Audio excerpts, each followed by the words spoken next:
What's going on, fam? Welcome back to the channel. Welcome back to another fantastic boot review for you guys today. Today I have the Nike Phantom GT version 2 in the AG variation.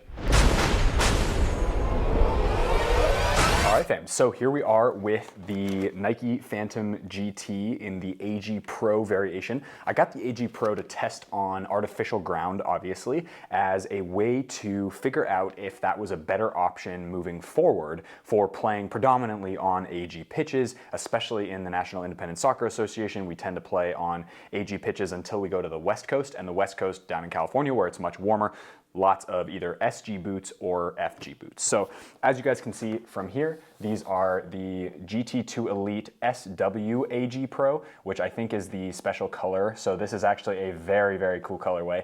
Size 9 US, UK 8, and it's a 42.5. That's about the size that I wear. All right, so let's hop straight into the unboxing so we can get a look at these boots. And wow. As you can tell, it is the gorgeous green camo flame looking colorway from Nike. These look incredible. And of course, the AG, so much shorter, all conical studs, very, very similar sole plate. In fact, it's the same sole plate. It's just with conical studs and then these three right in the middle for a little more traction on AG pitches. But what an amazing looking boot. So here they are. This is what they look like. This is the GT2. So as you guys know, I've reviewed the GT1 and the GT2. The GT2 is no different other than the generative texture GT on the upper material. So that's something to keep in mind as you're purchasing a pair of either the first version or the second version. There's really no difference in the two models.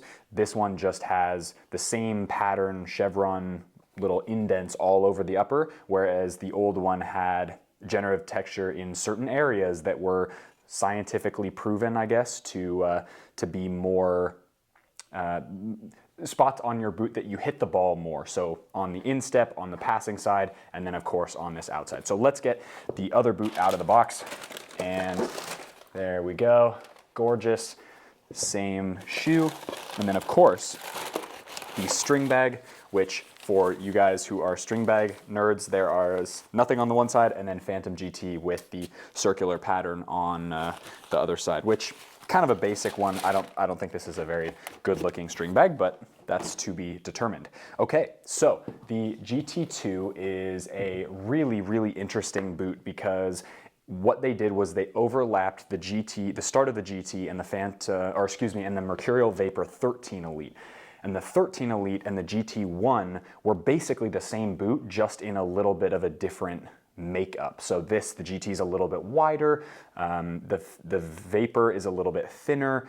The Vapor only had these chevron studs and is much more aggressive traction, whereas the FG variation, the comparable one of this model, had a combination of these conical studs that looked like circles, but they had been offset just a little bit to give more like pivoting motion, and some chevron studs as well. Now, moving to the GT2, now that the Vapor is a synthetic material and not a full Flyknit upper like this GT2 is, it makes much more sense as to why this boot is on the market. That being said, I had some issues with sizing, especially with my usual size 9 US. It ran a quarter size long, and I actually tried to buy, or went to the store and tried on a pair of 8.5 just to see if it was worth reviewing, just like the Puma Future Z 1.1, 1.2, and 1.3 that all ran a quarter size long, but I could actually fit in the half size down in an 8.5 US. These, definitely not. So I have to fit in a 9, but they are still a quarter size long. We'll see how the AG variation fits. If it's any different, I doubt it will be, but that's something to keep in mind for you guys as you look at these boots. Now, they will be suitable for wide feet. They are a very wide frame, especially in the toe box area, and they do have a significant amount of stretch here. The thing that is both a positive and a negative of this boot is it is a full Flyknit construction. There is no Brio cables, there's no nothing on the lateral side or the medial side in that midfoot area to kind of hold your foot even tighter as you pull the laces tight over time.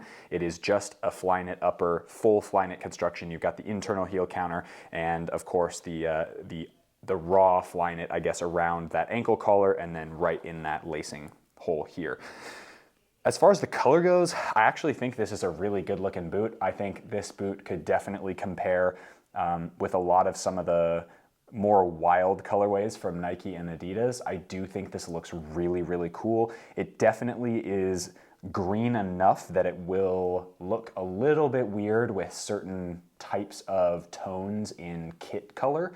So in kits that are perhaps maybe blue or other colors that are kind of close to green or clash with the green and the yellow, I think it wouldn't look as good. But that's for you to decide as the consumer. That's just my opinion as far as the color goes. I just don't think these are the most beautiful shoes on the market. Excuse me, I do think these are one of the most beautiful shoes on the market. I think it looks really great. I just don't think, it's a pretty standalone boot, right? An all white kit with these on would look absolutely incredible. The AG sole plate is a little bit different. As you can see, it's all conical studs. The ones in the back are not too dissimilar from the FG variation, as the FG, as I mentioned before, was a circular pattern, almost, or a circular stud, basically split in half and then shifted sideways about 2 millimeters each way. So it looked a little bit more like, I don't know, an offset circle or something. So the back, you're not gonna really notice any difference in the traction in the back. The front, however, is definitely different. You've got these 3 studs here, and then you've got the 8 studs, 4 on each side, the lateral and the medial side of the forefoot. And those are definitely gonna be different feeling on the artificial ground, especially if you play predominantly on an artificial pitch. This will be super nice. I've experienced this with wearing Nike Premiers and Nike Tiempos with the conical studs up above, and AG, the AG variation of the Vapor 13 Elite in the MDS 3 colorway that I wore back in Australia. It was that beautiful white and black sort of crazy camo pattern looking thing, but it had a very similar sole plate to this. It was an AG pattern. And to be honest, the AG patterns from Nike tend to be really, really good. I've always been impressed with the way that they transfer over the FG stud pattern to the AG stud pattern, especially when they do things like this. So you still get this same, I'm not actually sure what they call this. I'm gonna have to look that up. But the, this sole plate that I actually think is pretty responsive. It's pretty good. You've got lots of snapback, despite it not being, say, like a carbon fiber sole plate. And it actually is a really comfortable sole plate to play in. And I'm really glad they kept that base mold and base model, but then just did a different molding for the studs. I think that's a great idea, and I really do think it makes a difference from a consumer perspective how the boots feel on feet. So you can transfer from an AG model and then have the same size, if you fit in the same size, have the FG model next to each other, and the only difference you're gonna feel is just in the grip and the amount of traction you have on certain surfaces. So you're gonna be much better suited with an SG pair if you're on a super soft, wet grass field, an FG pair on a dry grass field, and then of course an AG boot like this on an artificial ground. So that from Nike really is a cool touch, and I think they do a really good job at the AG sole plates, which is great. It's not quite a split sole, as you can see, so it is still technically one piece connected by this little rib right here, which definitely allows for a lot of structure, especially in this direction, right? So this direction is pretty easy to twist, but in this direction it's a little stiffer, which is very cool. So it's definitely a well-designed sole plate and should last quite a long time. Now, I have mixed feelings about this boot. The GT2, it definitely does not need to be GT2. It could be just GT 1.2 or something like that, or 1.1, I guess, after the 1.0.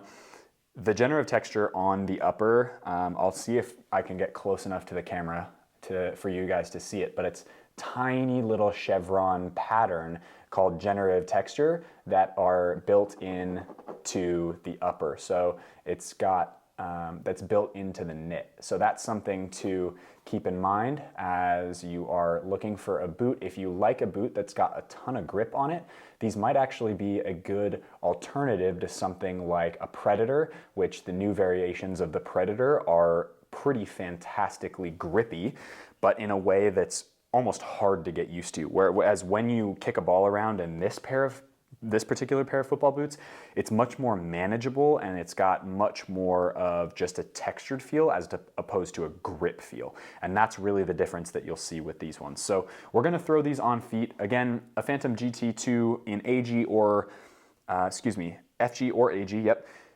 Retails for $225 US, usually $230, sometimes depending on the store you go to or the online store you get them from. The AG variations are often found in European websites such as Unisport or ProDirect, maybe some other Euro websites that you can get them at, because they do actually readily sell AG pitches.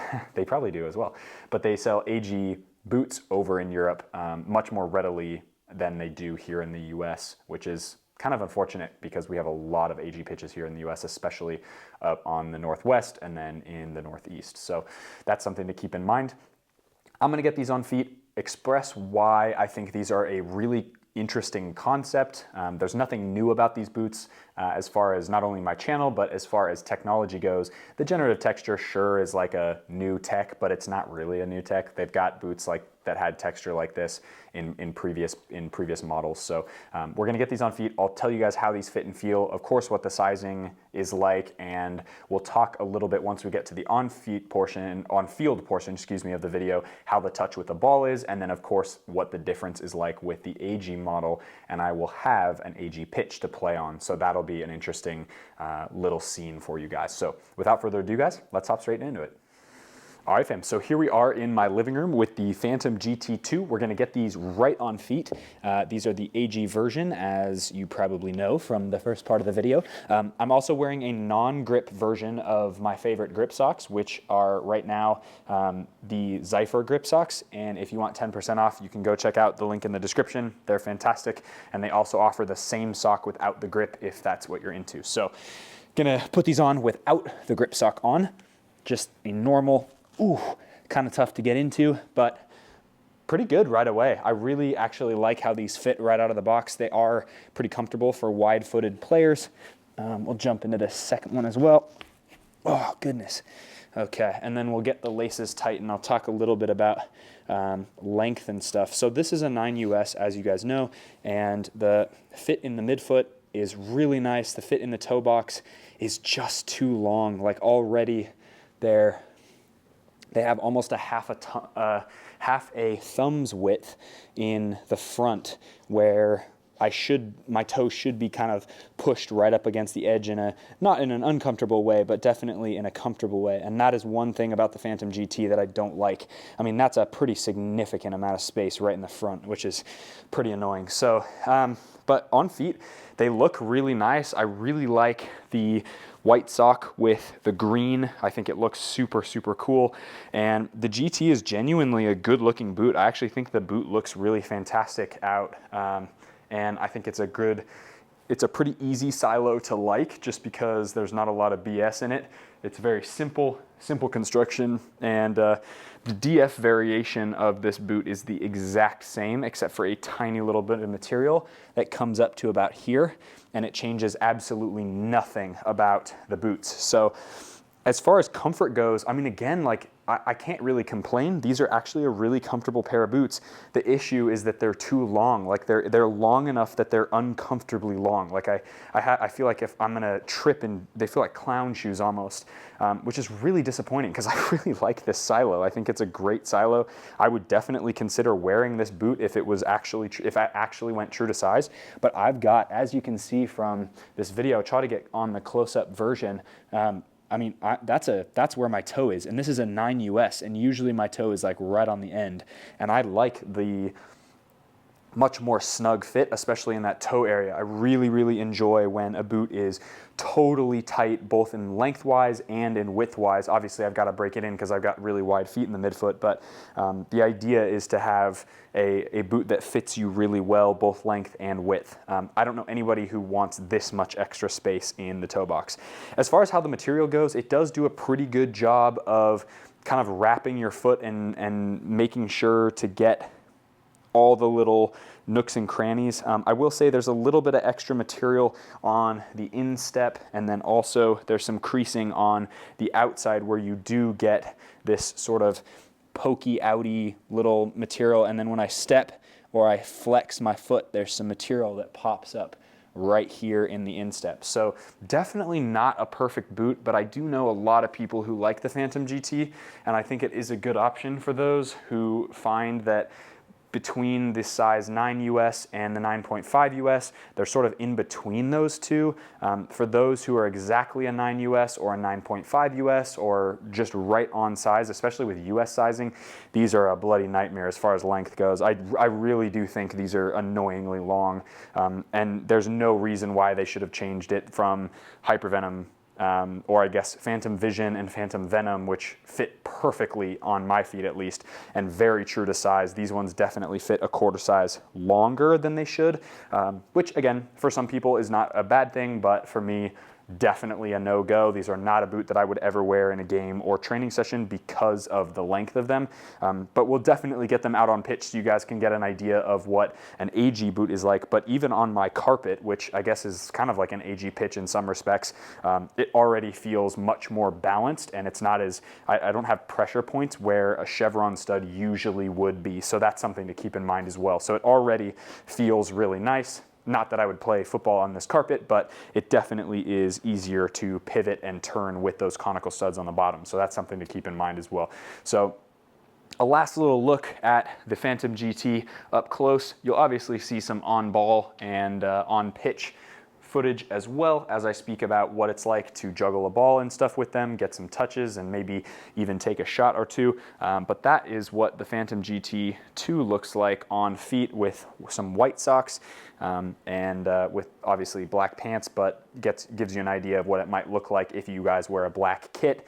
Imagine wearing black socks with your white socks here. I think it looks pretty epic. So this colorway is fantastic. I'd give this colorway, it's kind of wild, so I don't know, give it like a 6.57 out of 10, which is a pretty good rating. It's not my favorite, but it's also, you know, not at all average or the worst. I think it's better than average. So cool look, but again, the fit and feel, not really what I want in a boot, especially one that should be kind of the flagship control / shooting boot. I definitely want a boot that is much tighter to my toe and gives me much more easily accessible toe pokes or touches on the ball, and doesn't feel like I'm gonna trip as I drag my foot shooting or something like that. Without further ado, let's hop into the on-feet portion and on-ball portion outside. All right, fam, so we are out at the pitch, local pitch here, and I've got, it's very, very cold. It's like almost freezing outside, but I've got the Phantom GT 2s in my hands, ready to try them on the AG pitch for the first time.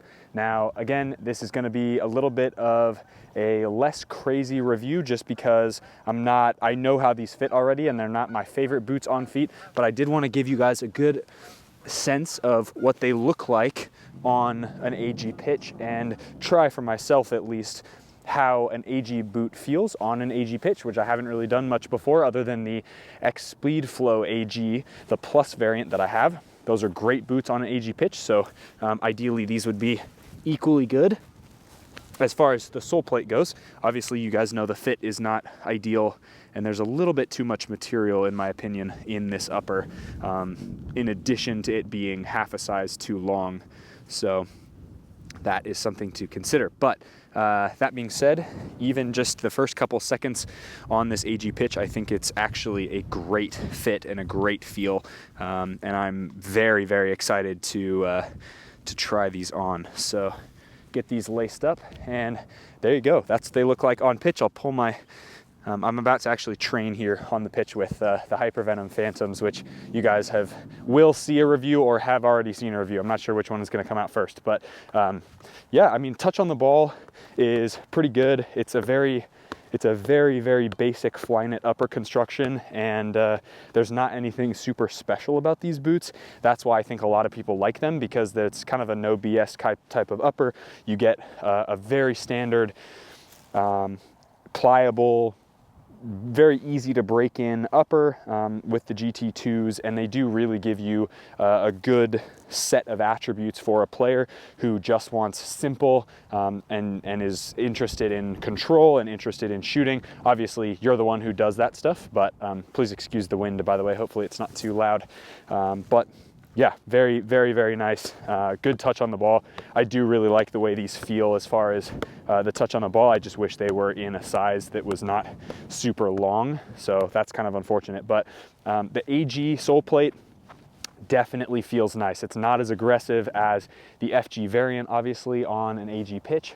And so, you know, when turning and stuff, it doesn't feel as aggressive. It doesn't feel like I'm gonna twist my ankle or sprain something in my knee or anything like that, which is an ideal situation to be in, because that's what you want, right? So, but as far as, yeah, I mean, as far as skills go, like it's definitely grippy. You can tell it definitely slides a little bit on a grippy ball. There's some friction that happens. And as far as bending and doing footwork with the ball, it'd be totally fine as long as it was the right size for you. Again, the sizing is super weird for me in these ones. I don't really fit in these boots as far as the length goes. They're just too long. They're like a quarter size long, as I've mentioned 100,000 times in this video already, but it really is something that affects me a lot, and I don't like having that extra space on the end, so I choose not to wear these boots. But that is sort of a overview of the Phantom GT2. Again, if you can find the GT1 in your size for cheaper, just go with the GT1. It's the same boot. It's honestly, there's really no substantial difference between the texturing on this boot and the texturing on the GT1. There really isn't. It's not worth the delta, i.e. difference in money. If you can find the ones for a cheaper price, definitely go with that. But the GT2, especially in this color, I think is super dope, and it's a really cool option for those players who are a little bit wide-footed. Maybe you're in between sizes, so you can get that quarter size difference, and you go from there. As always, guys, be awesome, take care. I'll see you guys in the next video.